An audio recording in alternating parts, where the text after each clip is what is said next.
আসসালামু আলাইকুম প্রিয় দর্শক। আমরা ডোনাল্ড লু একসময় বাংলাদেশের একটা আতঙ্কের নাম ছিল।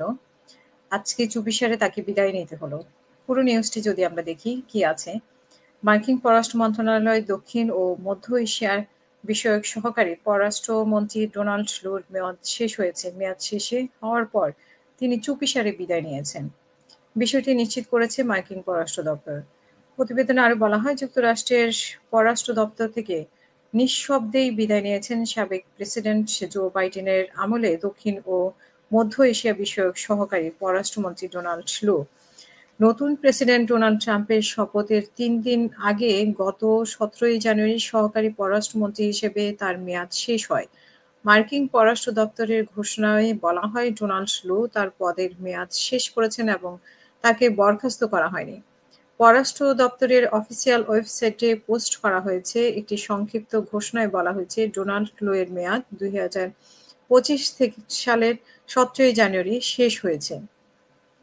সরকারি পররাষ্ট্রমন্ত্রী হিসেবে দায়িত্ব পালনের সময় ২০২১ সাল থেকে ২০২৪ সালের মধ্যে শীর্ষ এই মার্কিন কূটনৈতিক দক্ষিণ এশিয়ার দেশগুলোর রাজনীতির, বিশেষ করে বাংলাদেশ ও পাকিস্তানের বেশ আলোচিত নাম হয়ে উঠেছিল। ২০২২ সালের এপ্রিলে পাকিস্তানের সাবেক প্রধানমন্ত্রী ইমরান খানের সরকারকে ক্ষমতাচ্যুত করার পেছনে ডোনাল্ড লু এর নাম উঠে এসেছে।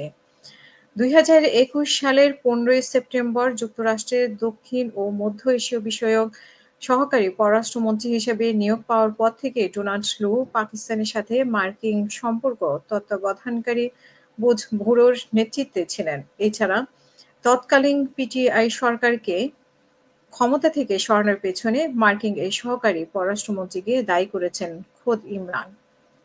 সেই ঘটনার পর ২০২৩ সালের জানুয়ারিতে ঢাকা সফরে এসেছিলেন ডোনাল্ড লু।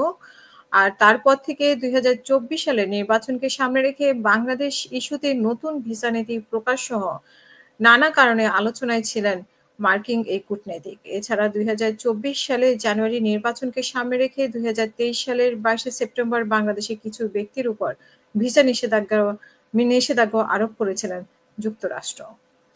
এই ছিল ডোনাল্ড লু, যে এতদিন আতঙ্কের বিষয় ছিল বাংলাদেশের। ডোনাল্ড লু যেখানে যায় সেখানে একটা কিছু ঘটায়, এরকমই আমরা শুনতাম। এবং নির্বাচনের, বিশেষ করে ২০২৪ সালের নির্বাচনের আগে এক ধরনের আতঙ্ক ছড়িয়েছিল ডোনাল্ড লুকে কেন্দ্র করে। আজকে এই পর্যন্তই। সাথে থাকবেন। আল্লাহ হাফেজ।